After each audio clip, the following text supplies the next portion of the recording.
Welcome back, everyone, to S1E1, the podcast where each week we watch the very first televised episode of a different sitcom, review it based on just what we saw in that episode alone, ignoring any knowledge we may or may not have about future episodes. This week we're going to be talking about Married with Children.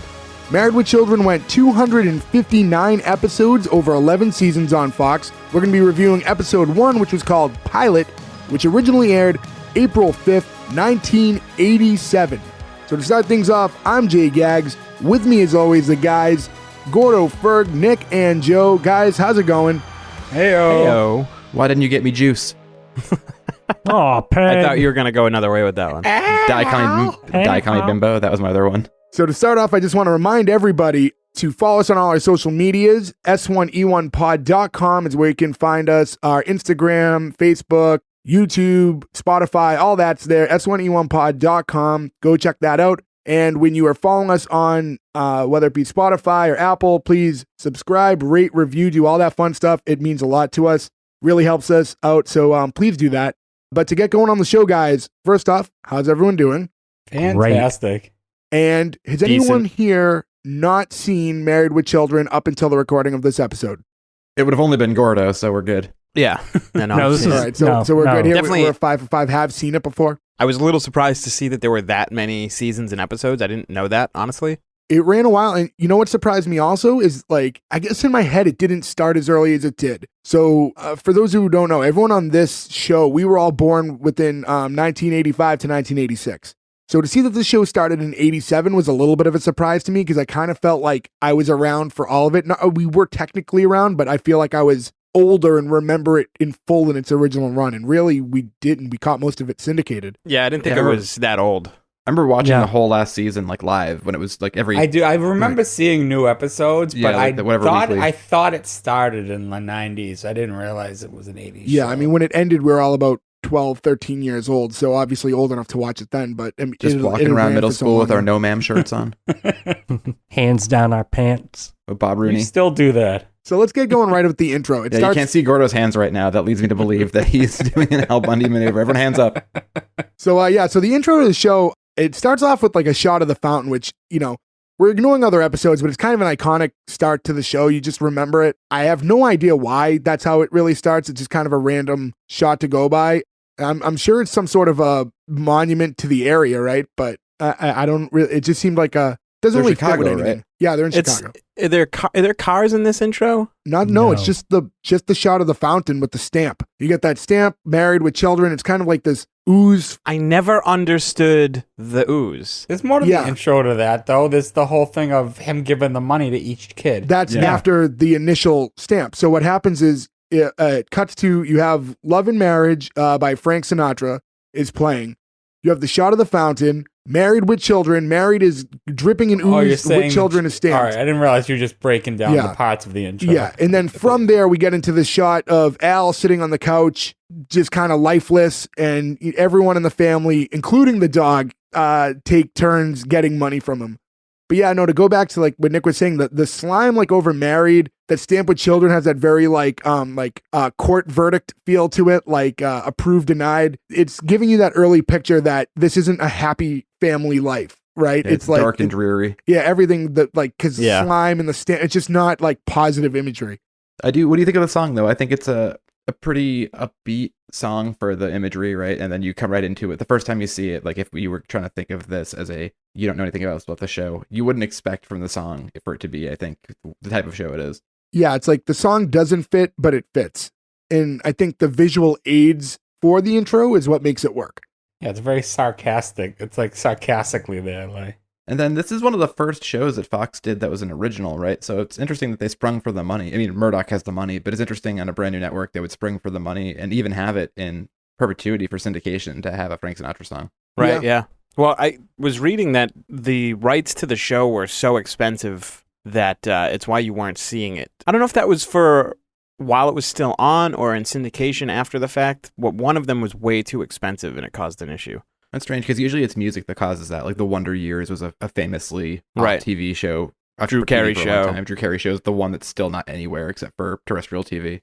Right. And because we were introduced to the whole family in the intro, I don't know if you guys want to get into the cast a little bit now before we get into the specifics of the episode. But we have Al, who's played by Ed O'Neill, who I think going into the show, I'm sure he was in stuff, but I can't think of anything that he would be known for before. Everything I can think of is afterwards. Is there anything? What was that? He's one of the main cops in Cruising with Al Pacino. And then Peggy Also Bundy. in Wayne's World. Yeah, but Wayne's World was later, after I that. know. That was like early 90s. But boy, is he great in Wayne's World. Oh, yeah. Fantastic. Why do they He works come at to me Stan to die? Mikita's Donuts. He had recently done Of Mice and Men before this show, I think. Oh, that's a departure. Was he Lenny? Yeah, Katie- they were hesitant on him because they thought he was going to be too much of a serious actor for the role, but it turns out that No, that wasn't the worked out well case. for them. I was Yeah. gonna say I can't picture anybody else being Al Bundy. We but have him. Katie Seagal playing Peggy Bundy, who it's funny because like all these years later, 34 years or so since the premiere of the first episode. You forgot she was good looking? No, I think she's good looking now. That's my point. She's She's like, I think not she's good aged- looking now. You don't think so? I think she's No. aged pretty nice. Yeah, I'm with Jay. She's still a babe. Yeah, for her age, like I think she looks great. But Before and- this, and she was a musician, right? She was like put out a bunch of records. She's she's a backup singer and stuff, yeah. Yeah. And she's like, and I think when this episode came out, she's only around like 33 years old. So I think they like play her look to look a little older, and we'll get into that kind of as we get into the specifics of the episode. But so yeah, Al, Peggy, and then the kids, Bud and Kelly Bundy. Bud is played by David Faustino, who I don't think has done a ton before or after. I think he's really just known for being Bud. Not to say he hasn't had any other work, but nothing that stands out to me that I can think of. Yeah, you'd see him pop up and stuff occasionally around the time this show was still on. But yeah, nothing huge. Hopefully he just, doesn't need to work and said, fuck it. Yeah, and Christina Applegate, who has had, I don't think before did anything, but since, I mean, this show really blew up her, and then she has done a ton of stuff since, a ton of movies and television, so she's Don't tell she's had Mom a and very long Babysitter's career. Dad, a classic. Kelly Bundy was one of my first crushes growing up. Her and the Pink Power Ranger. So three out of four of them are still like very, very all over television today, like 34, 35 years later, so. Yeah, Ed Good on all O'Neill, them. Modern Family, just ended. Modern Family will be another good one to do on the show. We watched all of Modern Family was one of those shows that was just on TV all the time. And then finally it got put on Hulu or whatever. And we were like, oh, we should watch this whole thing. And we got like That's what I sucked did into too. it. And then I it did was the like same teary-eyed at the end. I've seen limited episodes. I never got fully into it. And I'm sure at some point we're going to do a Modern Family episode. It's only, Yeah. it only makes sense for us to eventually hit something like that. So, stay tuned. So let's just get into the beginning of the actual show. So the very first scene, you see Kelly Bundy, the daughter, sitting on the couch, and Bud, her younger brother, sneaks up behind her, like kind of he's playing like Rambo. He's kind of has like the army-ish gear on and a headband. Yeah, this would have been the time of Mhm. Rambo 3. Yeah, and he walks up behind her with a fake knife and goes, "Die, commie bimbo."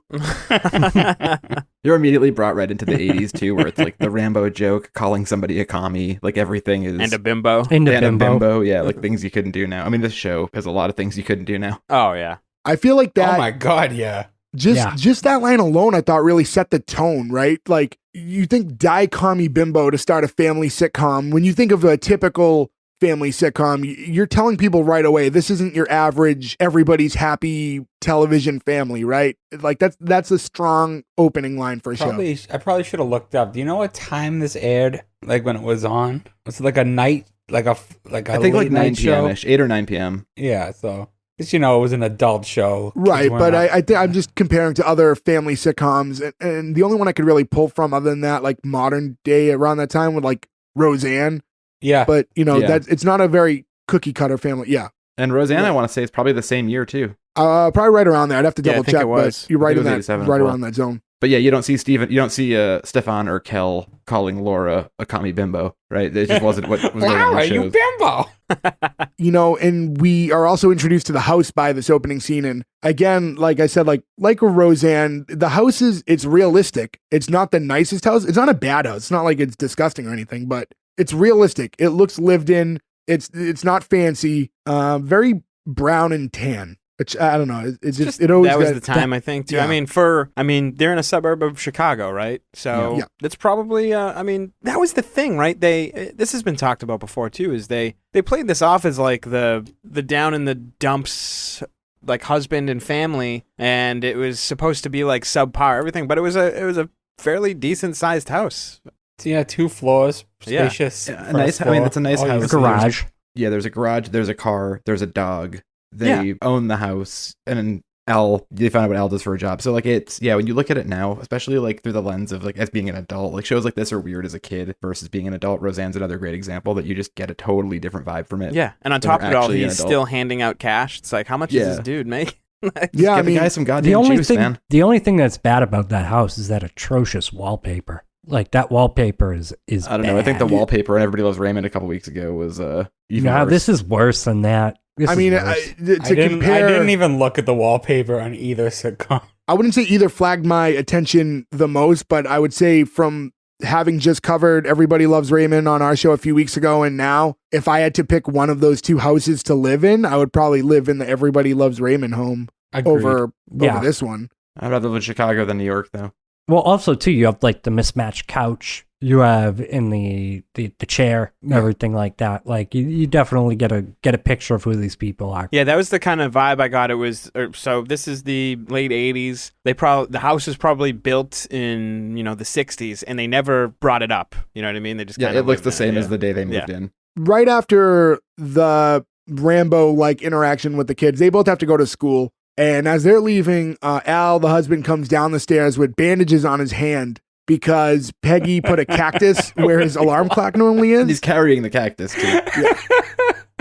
And I thought that was a good intro. Like you could see, like, it's just like he hates his life. And you can see why from the second he walks downstairs. It's just one of Yeah. those things. By the way, I love the continuity. He keeps that bandage on Yep. the entire episode. Yeah. Yep. Like, it's not just like for that scene. I It's noticed kind of a that too, bold yeah. joke for like a episode 1 too, right? To kind of go with like a visual cue like that to last throughout the whole episode. Yeah. And there's a lot of bickering back and forth between Al and Peggy right from the start. As soon as he comes downstairs, he gets on her about the cactus. She tells a joke about how Bud has to, at school, it's like, what does your father do day? And like, so if there's a beer in the remote missing, that's why. They're just kind of, they're riffing on each other nonstop in the beginning This of is the the episode. moment where the show totally changes into just joke, joke, joke, joke, joke. It Yeah. is impressive how Yeah. many jokes they just get off in 22 minutes and how many of them land and are funny. Like taking notes for this, I don't usually pause a show. I can usually write while I'm watching. This was so rapid fire and so much, and it was all great. So then I have 2 pages of notes are probably just jokes that he said. They're not worth repeating again, probably, but at the time it seemed relevant. Yeah. And there's a thing about he's going through the fridge at the time, and during that he does mention the Bulls game, wanting to watch the Bulls game. So that's we talked already about how the show's set in Chicago. That's the first time that you would That's have the an only inkling. reason I knew it was Chicago was They mentioned the Bulls. Bulls game a few times throughout the episode. And Joe, you talked about a lot of jokes back and forth, maybe not going over every single one of them. But one that really caught me was there's a point where she's complaining that he's leaving the refrigerator open for too long. And he's like, oh, sorry, maybe I should look for some food in the dishwasher. And I Yeah. don't know why, but that one got me the most. Out of like that whole scene, that one like really, that hit me. What that made me think of too is, you remember that show that was like, it was something about like couponers or cheapskates or something. It was like World's Cheapest People. There's an episode where a person was trying to create a lasagna in their dishwasher, like cook it. And they were like, well, the dishwasher gets hot enough if we put the lasagna in there and just seal it tight enough so no water gets in. Did you And make then- that show up? Because I've never heard of World's Cheapest People. I'll find it and send it to you. It was I've bananas. actually seen that. Really? I've heard of the show, but I've never seen it. It was, dare I say, bonkers, Gordo. Nobody says bonkers though. I say it all the time. No, It's a you word. don't. You literally made that up for here. He didn't make it up. Make it It's like up a for real here. word. Yeah. I mean, I wouldn't say he made it up. I would You made it question up. how often it's used, but I say it by very Joe- often. yeah. I'm not trying to get a hook for our podcast. I'm not going to be the bonkers guy. This is No, not my you clearly were trying to get Bobo working last week. Well, we're gonna Bobo's a have real to. term. We're gonna secure the rights to S1E1shop.com. We can get the Joe Bonkers shirt. So that'll be ready in a few weeks. Keep an eye out. Our prices are bonkers. Joey Bobo. We need to get if we're gonna sell merchandise, not to get on too big of a tangent. We need is Dollar Bill still alive? I mean, I think that's only regional. So sorry to people that don't live in the New England area, but I don't if know, we can but get I Dollar do Bill, He miss is his wares. alive, but his store is closed. I've done. Yeah, I all the looked stores them are up closed. I was recently. gonna say you had No that one's gonna information quick. Dollar Bill, for those of you who don't know, used to have these infomercials of like this kind of discount price store that he owned, and he would famously would wear this umbrella hat with dollar bills hanging all over it And do 40-minute long live commercials where you go, hey, yo, hey. And I could not turn them off. When they were No, on, I always. could not turn away from them. So I went there a dollar few bill. times. I remember one time there was a John Wayne standee for sale next to a pair of handcuffs, and it was like the most that's what this place sells moment ever. It's like, oh yeah, you need handcuffs and a 6-foot-tall John Wayne. Let's do this. We dollar bill. We will hire you to promote our merchandise. All day. if and when it's available. So please get in contact. And Al Caprillion. I was gonna say, are they I hanging was out gonna together, say, him and can Al? we make our own sitcom with him and Al Caprillion? Yeah. Sorry to those of you who don't live in the general area that we do, who have no idea what we're talking about for the last few minutes. But Tough titties. just Google it. I'm sure you'll find stuff on YouTube or something. And Interesting you won't to regret it. note too, actually. Those are all on YouTube, by the way. You can watch all of them. And which I I've will. also done recently. If this is right, I don't know if it is because it doesn't really make any sense. But they had mentioned later on, because we talked about the Bulls, that they were playing the Lakers. They only played the Lakers once in 1987.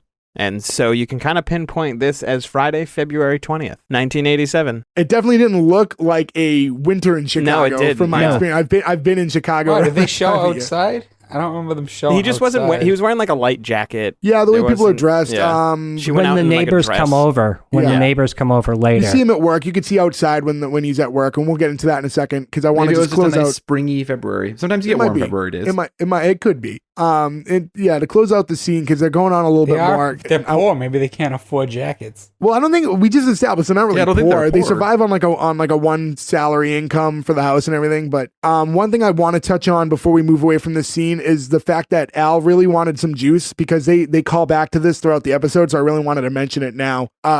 Peggy just didn't go to the store. And he was upset. I mean, this is a very like typical old school like family roles where it was like the male was the provider and the wife was the mother and the housekeeper type role. And he was very upset that she did not go to the store and pick up juice because when she said she didn't have time, he was like, "Oh, do you have a job?" Yeah, that got me. His delivery of that Yeah. there was something so he's just his character right away, right? Like. Yes. And trying to ignore anything we know about the show in the future, but like he is Al Bundy. Like there is no Ed O'Neill is Al Bundy from the second the show starts. Oh, and, This too is where the rapid fire really starts to take off because yeah, everything from here on in, especially when he leaves and goes to his work, it's just nonstop. Oh, whenever he's at Oh, work. God. Yeah. Everyone Killed me. should do themselves a favor and just watch the compilations on YouTube of just him at work with the customers. They're amazing. it's funny because again, I really don't want to get into other episodes. We really need to focus on this one, but Yeah, it's hard not to though. for an 11-year show that we all are pretty familiar with, his interactions with customers are almost the same for 11 years, but it's always unique and funny regardless, even though it's almost the exact same thing always happening to him at Yeah. work. So we'll get into it now then, because now he's at work is the next scene. And this is when we discover that he works at a shoe store and he's A woman's It's- shoe store. a women's shoe store. The first shot of the store we see is this kid who's like standing at the wall of shoes and just reaches his arm out and drags it across and knocks everything to the ground.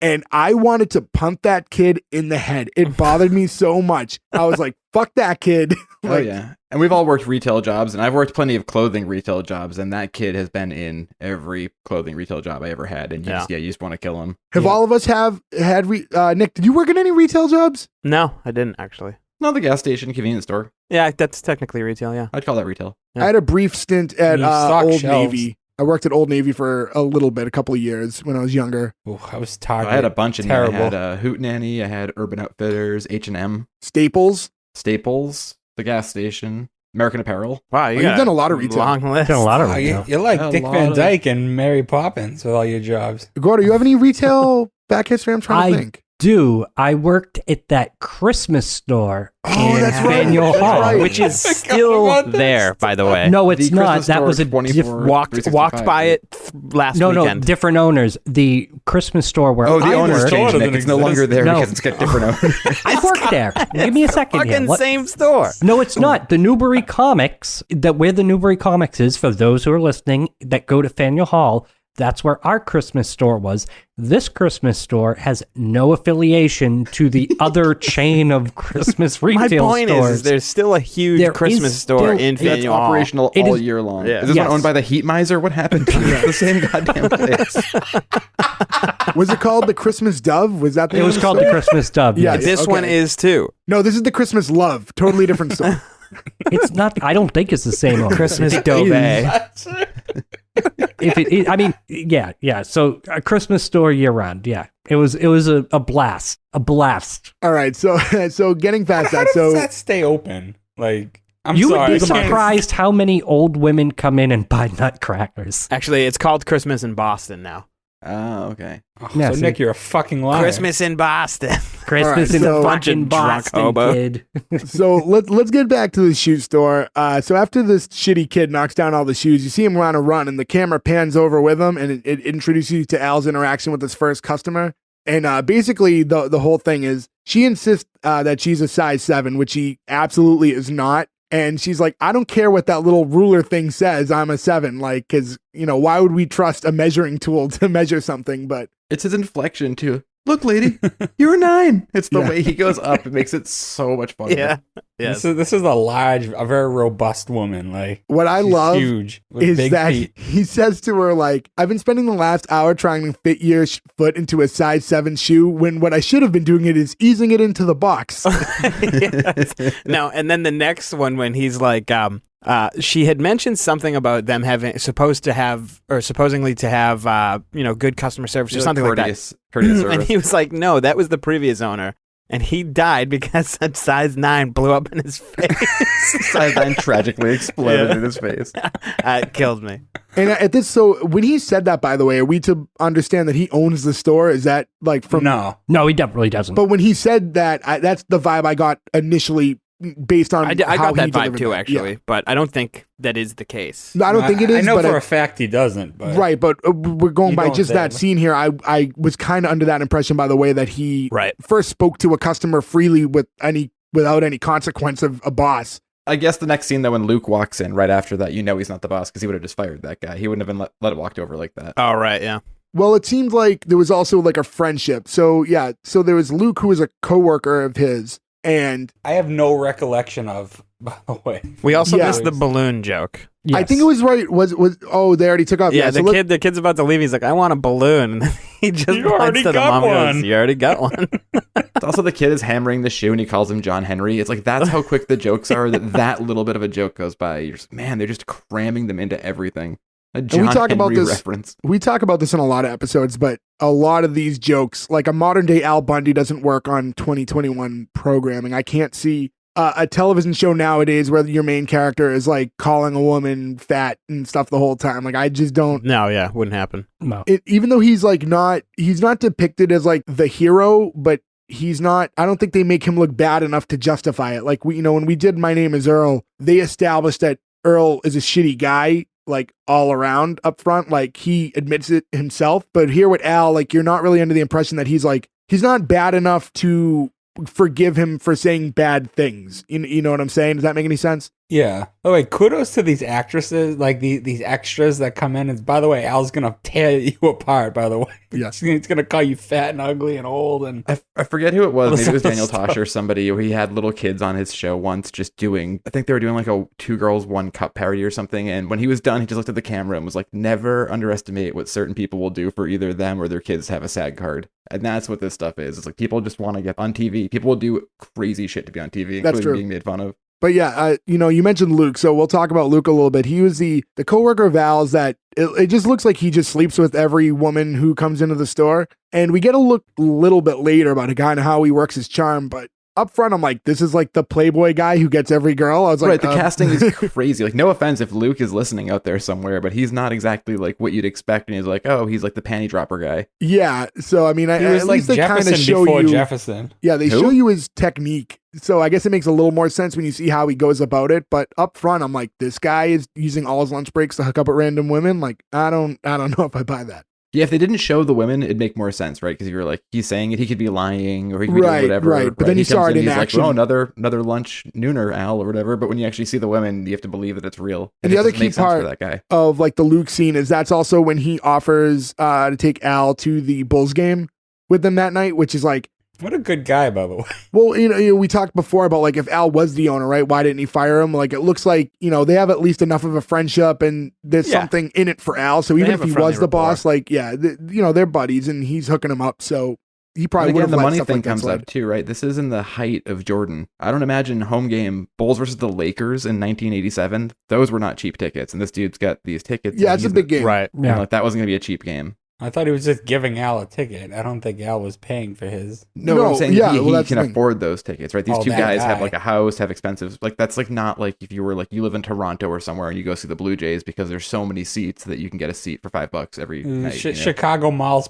pay very well, apparently. It's been Apparently. a while since I've bought women's shoes, but do these kind of stores exist? Like with the nice chair to sit in, someone is constantly helping you. That's a very 90s shoe store type of thing. Now it's like Foot Locker, but like, I think the world of retail is very different now. That like to survive, like there's an aisle like that in Target. There's an aisle like that in Walmart. There might Yeah, be but there's some- still shoe stores like But they're like used Aldo like and stuff that are famous specific footwear is shoe one I can stores. think of. But No, like, but they don't have chairs or anything like that. It's more they do have women's shoe They hang you stores, from a but rope, it's and then they had one like that at Square One Mall when we were like when this show was on and we were there. Do you remember? It was Payless. No, it wasn't Payless. It was literally a female shoe store. I used to have to go with my mother, and I remember just being miserable when I was little. Like, and you would drag your arm across the wall and knock I all did, the I- shoes off. And it's strange too, is like they're measuring all their feet and stuff like that. And it's like, shouldn't you just like, I know it's part of the joke, but shouldn't you just know what size you are to say, hey? No, but that's a thing. Like you don't remember that from like I remember being a kid and having to put my foot in the thing where Well, they yeah, like as a drop the kid, your metal feet thing. are always growing. Yeah, but no, it depends on the shoe because the size I wear for sneakers is different than the size I wear for dress shoes. Everything is sized. That's a little true, too, I differently. guess. What You size sort do you of wear in know heels, close to Joe? where you are. What? What size do you size wear in in heels? 11. Well, I was gonna say too, a weird thing. Why would you lie about your shoe size? they want to be looked at as dainty and small. You know, yeah, that's what it is. It's like it's This a. is literally a 9-season subplot of King of the Hill. I think it's one of those. It's no different than are you an XL or a large, and you're like, no, I'm a large, and the shirt's clearly a little too tight, but you don't want to admit that you're a size bigger. And it's weird, like, because I mean, feet are feet, right? You can't really do much about that. You can't go on a diet and go down a shoe size. Like nothing changes that. So it's not really something you should be that hung up on. But I think there's just a perception of larger feet that they just don't, it's not becoming. They're not proud. Maybe of that having was you more large size. prevalent in the 80s that Yeah. we don't know about too. No, that's something that probably still goes. No one wants big feet. Well, I mean, Well, I mean, you know what they say about people with big feet. What? They wear big socks. What's the old expression? You can't build a cathedral on a outhouse. What? Yeah, Or that's something it. like that, right? Stop making things up. that one I think you made up. Like, No, that one's real. Bonkers, I'll give you. I don't know about you can't build a cathedral on Build a an cathedral. outhouse. On an outhouse? Waka We waka. can look it up at some point. Please don't 9/11. So that's the end of the work scene. And now after that, Al ends up back home. And as he's coming home, you see Peggy sitting on the couch, and she's sitting there just like smoking a cigarette and eating like chocolates or whatever, watching television. And as soon as she hears Al, grabs the vacuum and starts to just suck up all the stuff in the ashtray and like clean up all the evidence that she hasn't been doing anything all day. And right as Al comes in, she's still giving the illusion that she's cleaning, and he lets her know that he's going to go to the game with Luke. And she instantly is like, no, you're not going to the game with Luke. That pissed me off. I feel like the dichotomy between the two of these characters leans way too much in not liking, or Peggy being a kind of an asshole. You know what I mean? Not working, doesn't help around the house, doesn't let him go out. And it's just like, She does vacuum the ashtray, though, which is a pretty solid move. Well, the thing with Married with Children is, though, it's a normal sitcom. You're supposed to have every character be lovable. They want every character on Married with Children to be hateable, a scumbag. And At least a little hateable. They're not. No one's 100% so redeemable. that's why Al's an asshole at work, you know? Yeah, like and Al, he's an like asshole at Al's home. kind of a shitty guy, but everyone around him's so terrible that you can still sympathize for him. Yeah. Like that's how it's structured. And she tells him that he can't go to the game because he invited the neighbors over. Like, they have new neighbors, and that's like the whole Honeymoon reason couple. he can't go. Yeah, a new honeymoon couple that just moved in. And at that point, that's also when we find out that they've been living there for about 15 years because that gets dropped in the conversation. Yeah, and they start going, he doesn't want to hang out with them. He doesn't want friends. He doesn't want married friends. Yeah. And she reminds him that if he does go, that her name is on the bank accounts, her name's on the credit card, and the stores are still open. So if you go to this game, I'm going to rob you. Basically. Yeah, essentially. If you try to enjoy yourself tonight when I invited people over without giving you a heads up, I will spend all of your money and bleed you dry. But we're to believe she does that anyway, so why was that an idle threat? But I also feel like it's more of a game with those two. I don't think it'll ever actually happen. Like, you never get the idea that Peggy's really going to do something like that. Like, she'd ever actually leave, or he'd actually ever cheat on her, or, you know. And also, throughout all this, we also realized that she never went out that day and bought the juice, which is like the one thing that she was going to do while I was at work. Why juice and not like beer? I just think it was just meant to be something, just a simple task. You know what I mean? It wasn't like a big deal. It was just like something as easy as like, can you run to the store and pick up juice? We need juice. And like, she just didn't do it. Just even in the morning, Al doesn't strike me as a juice guy. Like, well, I mean, I think it was before just work, a plot device. Yeah, but even then, he's not supposed to like crack a beer while he's eating his breakfast and then go to work. Like, I don't think he's pegged as quite that character either. Right, because that joke could be anything. It could be like, Peg, you didn't get coffee. We only have decaf. It's the same thing, Al. It could have been like, whatever. Cereal, like anything. It's just the point was something was needed and she didn't do it. We forgot to talk about the joke at the beginning when he had no breakfast and Bud didn't finish his, and instead of giving it to Al, she fed it to the dog. I hate wasting food. And he was like clearly because he had just said like, oh, sorry, like I'm just hungry. I don't have anything to bring to work, and that's why I'm a little in a mood. And then right after that, is when she's like, oh, the kids keep wasting food, and you see him like excited at the idea of having a bite to eat before he leaves, and she just throws it at the dog. Really, it's just a bite. He lights up like you just see him deflate. So I assume that was like that. It looked like that faded out to a commercial, and then when it comes back, you're back in the living room again. But this is Bud is asking Al for some money, and he doesn't want to give her anything, but he offers in return information on who Kelly's been with. So Al essentially just pays for some intel on what his daughter's been up to. So he's going out with a guy named Cobra who has a sore on his mouth. That's the funniest line of the whole episode to me. Yeah. But then later on, he comes by the house and he honks his horn, and his horn plays the Dragnet theme, like in 1987. I thought that was so random and didn't fit. Yeah. It doesn't fit anything. It's great, but it does not fit. And now I want that for my car. So I got kind of locked into that. I was trying to figure out why it was the Dragnet theme, and I was like, I couldn't quite place it. And the only thing that kind of made sense to me was that, and by the way, to those who don't remember the Dragnet theme off the top of their head, if you know the modern day Tums commercials, it's the dum da dum dum. That's what you might know that melody from now. Or the Dan Aykroyd and Tom Hanks movie from around the same time. Yeah, well, I was going to say to modern listeners listening to our show right now, the thing that they might presently know it from, maybe obviously the Dan Aykroyd and Tom Hanks movie. Yeah, oh yeah. In The Honeymooners, Ed Norton would often mouth that, like whenever like trouble was looming, and I thought like maybe they were trying to like do a very subtle tie-in to The Honeymooners because it's like. Wait, my Dragnet from the 80s reference was not something people would know, but they would know The Honeymooners? Well, I'm not saying that's how they know the song. I'm saying they would know the song from the Tums commercial potentially. But I'm trying to think of why they might have snuck that in this episode of Married with Children. I thought you said people from people of our age listening to this would know. No. Okay, I heard that wrong and was like, wait, no, not all people know that. No, I'm saying if there's any reason, maybe, and it's just speculation, why they might have snuck that in. It might have been a little bit of a nod to The Honeymooners, potentially with the dynamic of like that show versus the show and like the husband-wife dynamic. Well, it's Detective Joe Friday. Nick, you said it takes place on a Friday, right? Maybe we're trying to set Hello, what happens operator. JoJo's on the line. So as they're getting ready, because Al and actually Kelly comes in too, and then Peggy makes him give Kelly money too, even though he paid Bud for information, and now he's rewarding Kelly for all the bad things he just found out about. He just giving lost her money $20 real quick. $1987 too, which is not an insignificant amount of money to just be giving away. How much is it, Nick? That's your. I actually didn't look it up, but it's gonna be about $50, right? I was gonna say like probably 35 or 40, but yeah, you're our inflation guy, Nick. Wait, you're sleeping on us. Yeah, no, I forgot this one. I was gonna say too that the only reason why Kelly gets it is because Peg says you can't. We talked about this. You can't play favorites. Yeah. So there has to have been some point where they treated the two kids differently. And you're right, yeah. $47.83 in 1987 would be $20, yeah. That's rough to just let $50 walk out of your pocket, Right. Yeah. Yeah. especially to see your daughter go off with a guy with a I mean, like, sword in minimum his- Sword in his wage mouth. in Chicago couldn't have been more than, what, $4? It's funny because we Yeah, I did can't this imagine for more. Perfect Strangers. Right, yeah. If anyone wants to go way back into our archives, I think it was like episode 2. 4. Was it 4? Yeah.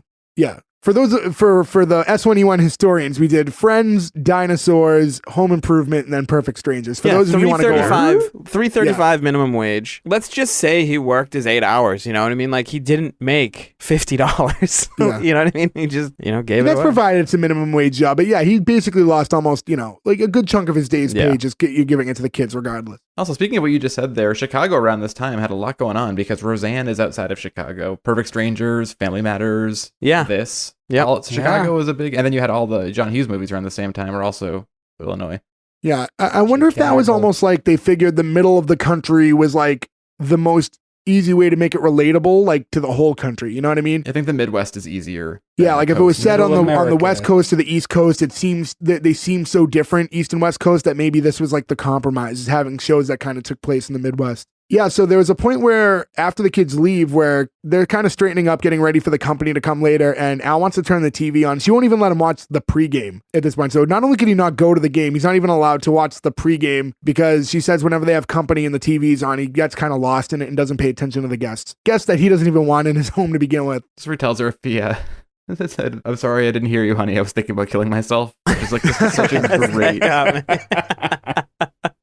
He's I got a lost good in chuckle thought out of for that it one. too. And that's when he finds out their names are Steve and Marcy, and he's like, "What's their last name? Gourmet?" And I was like, "Is like, are these the fanciest names he's ever heard?" Like Marcy, I guess isn't super common. It's not like a top 10 name, but Yeah, like but Steve, I mean, is Steve like a fancy name? Like, La-di-da, ooh, Mr. Steve's Frenchman, coming. Steve. Yeah, No, don't they call him Steven though? No, they say Steve and Marcy. she probably calls him Steven at the time. I don't remember. Yeah, she might call him specifically. that. Marcy might call him that. But She yeah, always calls him Steve. "Hey Steve, you said you were going to teach us how to do the hustle."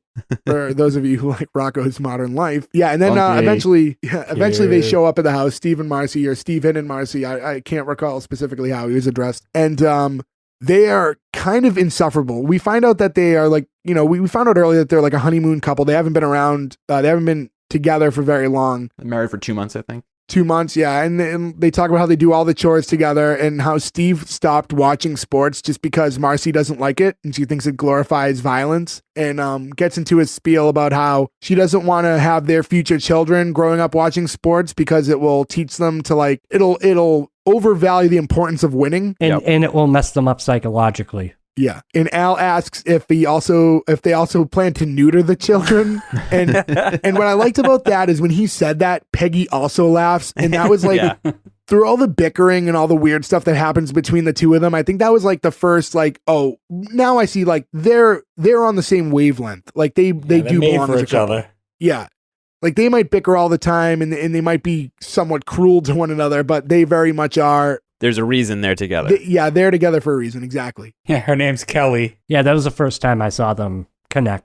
Yeah, and I like the response from Marcy too, asking Al, like, "Do you have kids?" He's like, "Yeah, 2. Where are they?" "I don't know."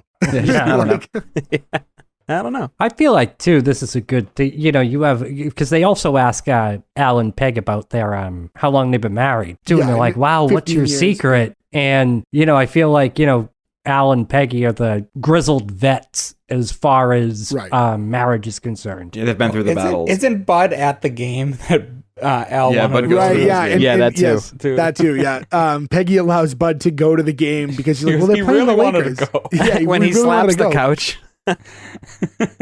After this little exchange, they kind of separate. The 2 men stay in the living room. The 2 women head towards the kitchen area for a minute. And it's kind of, this is kind of fun because now you see this like newlywed couple and they're both isolated with, Al and Peggy respectively. And they're both kind of like molding them now and like training them to like what marriage really is. And I thought that was kind of a fun. Yeah, they're the Between devil the on two. the shoulder. Right. Just Yeah. corrupting them. Peggy's deliberately making bad coffee for the 2 guys because the idea would be if she makes good coffee for them and good food that he'll never want to take her out to dinner because the food is good at home.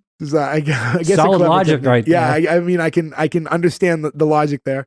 Well, she's making him the terrible instant coffee that's just, it's like the bonus cup. It's like it's almost full to the top. And she's going to fill it with tap water. Not even hot water, just tap Have you guys water. even ever drank that kind of instant coffee? I don't know if I even have ever tried it. I don't drink coffee anyway. So. It's pretty gross. It's not very... I drink it when I camp and stuff like that. It's fine. I mean, I've never been one of those like super gourmet coffee guys. Like I'm pretty easy to please with it. So I'm a big coffee I also guy. like cream and sugar in my shit too. If you're going to drink it black, you're not going to have a good time. So I drink my coffee plain black. dark coffee for the most time. Yeah. I like black coffee. So I just drink my never really coffee enjoyed it. black, no sugar. So I don't think I would enjoy that. But that also just seems like a thing that at that time, that like in the 80s and stuff, like I feel like that stuff was way more popular, the instant coffee. I think it was like a thing for company too, right? Like you kept it in the cabinet, so if people came over, you could have coffee right away. You didn't have to. Right. How long was it? Was it relatively new around then? Like that's one of those things. Like it came out in the 70s or the 80s, or was the late 1800s, right? I think 60s or 70s when it first started. Rick, he first started like freeze drying food for like the army, around that time. Well, I think that instant coffee was low class, wasn't it? Like considered. I don't have a solid enough memory. I just remember it being more popular in that time. I don't really know how it was perceived, to be honest.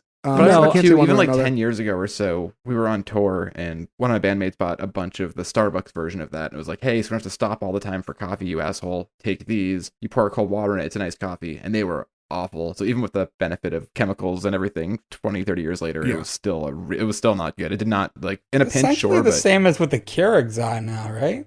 No, this is like dissolvable. This is like a powdered, it's like almost like Crystal Light. Yeah, it's like coffee Crystal Light, exactly. Coffee Light. And Nestle actually made it in 1930, and it became popular after World War II because it was in all the rations. That makes wow. sense. 1932, Yeah. that's really and we hot. talked about the freeze drying so it makes perfect sense. Yeah, we usually use we take instant coffee in our house, and we have a German brand, and they're actually not bad as far as coffee goes. Like Crown or George, I'll find it and I'll tell you what it is. But Is it the yellow can? no, it's like a square-ish, and Yeah, it's got a see it green in my in head. it. Yeah, I know. It's got a exactly green what and a yellow, and it's Krumpot or something like that. Some German word, but it's not Krumpot. bad. Yeah, Krumpot. Yeah, I but just it's got not stock in bad. them. Crumpot coffee. Jacobs or Jacobs or something. I think is the name of it. Coffee. Yeah, Jacobs Jacob's coffee. Crumpot coffee. In Russia, coffee I'm drinks gonna you. go look at it, and I'll be back. Hold on. Okay. All right. All right. Well, while he's looking for his coffee, we could talk about the two guys, because as we pan back into the living room, we see that Al turns the TV on in front of Steve. No, I'm sorry. It's Kronung. Oh, You were okay. right though. It is Jacobs or Jacobs, and it's Kronung. Kronung. All right. Well, that resolves that for those of you. Yeah. That Gordon, are you gonna make a cup of coffee on the Air Force? This part right here is what my favorite part of the entire episode was. It's when Steve goes to take sip of the cup of coffee, and it's just horrible. And he turns around, and Al takes a big swig of his cold water instant coffee and just smiles like it's just what coffee's supposed to taste. because he's used like. to it. That's So that's his life. fucking This is funny. how coffee's supposed to be. Yeah, because that's what he knows coffee to be. But yeah, I like that in that moment. It was like during this like double training, it was like Al re-exposed Steve to sports. And it was like an addict. All he had to do Yes, was like yeah. see it for a second, and he slipped right into the hand down the pants, the relaxedness, and like everything going on. It was like I thought that was really good. That kind of slip into finding himself again, and not just being like her piece of clay, as Al called him earlier. Yeah. And this is when so the girls come back in when they bring the coffee, and Steve announces to Marcy that he's going to go to the game with Al next week, and she's like, no, that's when Mother is coming by, so you can't go. And he asks, is she coming over to teach you how to bury me like she did her 3 husbands? And Marcy's like, are you insisting that Mother had something to do with all 3 of their suicides? Like she had 3 husbands who all killed themselves. That was a good line. That got Which, me. and I do want to take a note to say, again, we talk about, the world then versus now. I do want to make note that, like obviously suicide's no joking matter. And, for those of you who do feel any sort of depression or any sort of way, like don't be afraid to reach out to people, turn to someone when you feel like you're in need. I just wanted to put that little disclaimer in there because, the days of suicide jokes probably don't fly the same in modern day television. So again, that ages very differently now. Yes. That's also where Marcy says, "Have you been having fun alone, Steve?" Which I think is like the funniest married or like longtime couple comment ever. Yeah, made. that one got me too. So I don't want to, I prefer like in other episodes when it's usually Joe's brain that goes the wrong way. Was this assumed No, that was the to intent. be? That was the intent. It was assumed Yeah. to be alone pleasure time. He's beating it, yeah. Okay. Yeah, that's what I got because he's too. not. She's going to bed before him, and he's staying up. So. Yeah, I was almost wondering in a more innocent way if like she was just hurt by the idea that like he wanted to spend a time of the day awake when she's not there to communicate with. It Like, if didn't was as click simple to as me that. right away either. And towards the end is when I got it. But Yeah, I felt Late like night when she 1987, he's probably watching those Suzanne Summers infomercials. The I can do this all day. no, he's watching the squiggly porn channel where like every once in a while you get an image. I was gonna say I think it's still a little too early for Silk Stockings on USA. I don't know if that was on yet. We were talking about DVDs earlier when I was going through, because I've been packing and stuff. I went through like 5 or 6 You boxes. find of all your DVDs. weird porn. No, I found the DVD box set of Silk Stockings, and I went to what? keep it. And Kelsey Why was do like, you "Are have you really that?" gonna watch that?" And I had to sadly say no and put it in the Goodwill bin. Why Oh. do you have that? Wait a minute, you're just giving away that to Goodwill? Do you want it? Sure. That could be You're our not gonna prize. watch it. Why? So when you move, Matilda can make you throw it out? Yeah, Like, that's what's literally the point of what's having gonna that? happen. I don't know if it's streaming anywhere. When I worked at that place Gazelle for a while, which is like a place, I think it still exists. You can like sell back electronics and stuff. So they would like people would sell DVDs and stuff to them. And sometimes if there wasn't like What did you let them? them pay you in shitty DVDs? No, I took that for free. Hey, I need this Razor phone. Can I give you this box set of Silk Stockings in return? You got That yourself a same day deal. that I got that Silk Stockings box set, I got a sealed copy of the complete series of Red Dwarf Nice. for Ooh. $1. So For a dollar? You win. Yeah. Wow. Yeah, that's a good deal. Red Dwarf coming soon. The S1E1. yeah, Joe, that's a I'm watch thinking scene. maybe of the 5 of us, it would just be you. But do any of you guys still use DVDs at all? No. Occasionally. So I still I do. just ordered a DVD box set of something and had it shipped to my old address, and it's gone. So, but I had planned on using DVDs very recently and just didn't pan out. I couldn't tell you, like, in all honesty, when the last time I used a DVD was. It must have been at least a few years at this point. I There's a lot have of no stuff memory. that I yeah. think it's good for. There's a lot of movies and stuff that aren't streaming anywhere, like kind of like obscure movies, right? Or like if you want to watch it more than once and it's not for sale to download. There's No, still, and like, I a reason to have totally it. understand that point, and we've encountered that with some of the shows that we have covered here, where Next week's the show. only way to watch them is if you buy the DVD or you pay for them online. Yeah. So, but that being said, Joe, you're also someone who probably uses your VCR on the regular as well, though. So, Yeah, way more than my DVD player. right. So to you, DVD is still new technology. It's funny too because I thought about recently, not to go off on a huge tangent here, but I don't like like The Office and Parks and Rec on Peacock. Like I hate the commercials. Like I don't have Yep. the premium whatever, and I cannot deal with the commercials. And I was thinking I'll just buy the box sets and watch them in DVD form. I have an Xbox here, I can watch it. And then I realized that a season is broken up into like 4 discs. I'm gonna Yeah. have to That's I'm the gonna go pain through in like the ass. 4 you or have 5 to like, episodes. I have to you have to switch find the a disc. way to like have it so the DVD player isn't close to the Blu-ray's a better TV. way It to has to do be. It has to be close to where you're sitting, right? So you can like exchange the DVD from where Yeah. you see it. And like, especially if I'm in bed and Yeah. I'm about to fall asleep and that episode ends and now I'm just on like the DVD home The screen menu menu. It's screen. gonna fucking drive me crazy. Yeah, do they make DVD players that are like those old disc players that you could put like they 5 do. in Yeah, one? absolutely. Good point. Good point. That's yeah. smart, yeah. I used to have one, and I used to play a bunch of kung fu movies in them, so I'd have a rotating kung fu movie. Just in case you wanted to carousel. watch 10 hours of kung fu movies without standing. He was watching the show Kung Fu, actually. See, that would make sense because it'd be a DVD box set. It would be. But yeah, No, I'm with you. I bought the last big box set of anything I bought is I was at a Walmart right before pandemic and they had the entire series of Miami Vice on sale for like $20. And it was like The I don't know, original this or is the new worth- one? What? The new one or the original one? The original series, like Okay. Don Don the good Johnson? one. And the Don Johnson one, and I only made it through like 3 discs. It was just such a pain in the ass, and they were mastered really terribly, and there was no subtitles or anything. So if you tried to watch it at night, if somebody was sleeping, you just couldn't. So Oh, so it wasn't worth the $4? it was like 20. I mean, it's worth it. I'm sure I'll watch it eventually. I just rebought the Nightmare on Elm Street box set on DVD just to add to my collection. I have the Blu-rays in there, I normally watch, but The last DVD I remember purchasing was I was at a Salvation Army and bought season 4 of the OC for a few Nice. dollars. Yeah, because I already owned 1 through 3 and hadn't owned 4. So I was like, oh, well, I kind of have to now. We do sitcoms, but in the future for Patreon and other things, I would love to cover the OC. Yeah, maybe we'll do teenage drama or something on a Patreon or something like that, and we can establish how we're going to go about doing something like that. Or we could do a good mix one and do an episode of California Dreams. No. That was a great show. They were That in was high like school and they fake- also had a band. That was like fake Saved by the Bell, right? Yeah, it was terrible. I wouldn't say it was Yeah. fake Saved by the Bell. It was I like remember Saved by the the Bell show. meets the Monkeys. Yeah, and Well, I we guess like there are those episodes where Saved by the Bell have a band.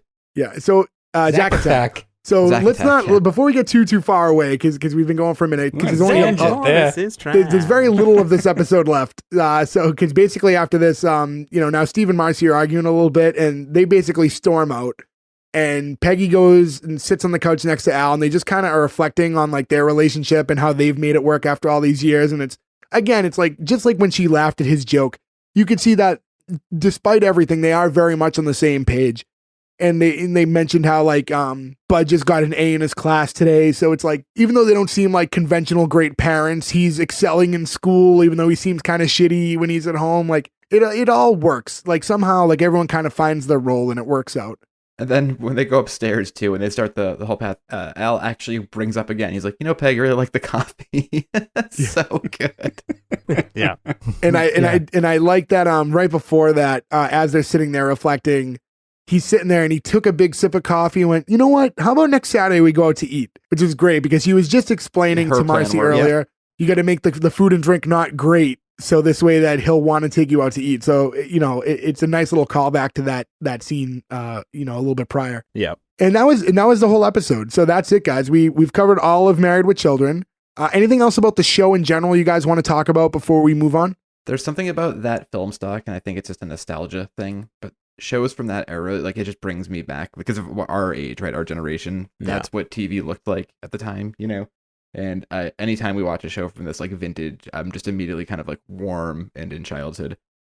You know Yeah, what's strange soft. is that was out at the same time as Perfect Strangers. Perfect Strangers felt very dated to me. Yeah. That didn't, even though, I mean, clearly it's like the early 80s, but it didn't feel old. Right. Yeah. Because like Joe said, we grew up with that. But I was going to say, we watched True Romance the other day while we were packing. I hadn't watched it in a while, and it was the first time I had watched it since we watched Perfect Strangers, and just it was so hard to see Bronson Pinchot again and not say meatballs as loud as I could into the living room. Do you think something about that? Sorry, Nick, for cutting you off. Is there something about that that's because of like it's a family show and there's something inherently like that you can relate to when you see a family sitcom that like takes away the datedness, whether the show's from a prior decade, that it just because you can put yourself in that role, whether you are the husband and father or you are the child. There's something more relatable than like two strangers who were related who live together. Like, I don't know. It's like you can't connect with that the same way. So maybe that's why, the premise isn't relatable. So it becomes more dated with time. I don't know if there's something to that. Sorry, I don't mean to cut you off, but I think it's the jokes. I think it's the writing style because, like you said, Perfect Strangers and... Yeah, Perfect Strangers was a very PG. yeah, one was late night, the other was probably early in the day, I'd assume. No, that was a nighttime. I mean, It was Perfect TGIF, Strangers so I think it would have was... been like 8 o'clock versus 9 o'clock, probably. Yeah, so I mean, the writing wouldn't have been too different, but I think it has to do with the writing is what makes the show seem dated. Yeah. To me, I mean, because like the way Al talks is in more of a modern, crude manner, sarcastic, not vulgar. He was vulgar for the time. I think crude is a good word for Yeah, it. Crude, yeah. He's not necessarily vulgar. I mean, he doesn't say anything too crazy. I mean, he like flippant a little bit at people, but he never says anything that you're like shocked by or is crazy offensive to anybody. Although at one point he does call somebody a sissy Mary, which does not age very well. And the reality of the world is, and maybe it's just us or me or something, but like those like squeaky clean, perfect family shows, like that's not relatable. It's not to me at least. Yeah, that's no, not what not I at grew all. up in. No. So No, none of us even have though they that. might be a little bit of an extreme case and a little bit extra, it's like it's more relatable to see a flawed family that still at the end of the day is a family than like those like no trouble, no conflict families where everything's all hugs. Like it's just not as realistic. So you can't connect the same way. Also, I went through the trivia on IMDb for this show too, and it is like 15 pages long. There's a ton of trivia, but one of the ones that stood out to me was Ed O'Neill kind of did Cameo before Cameo was a thing, because there's a huge motorcycle going by my house. He would fulfill birthday wishes by calling people as Al Bundy, but the stipulation was it had to be a collect call because that's what Al Bundy would do.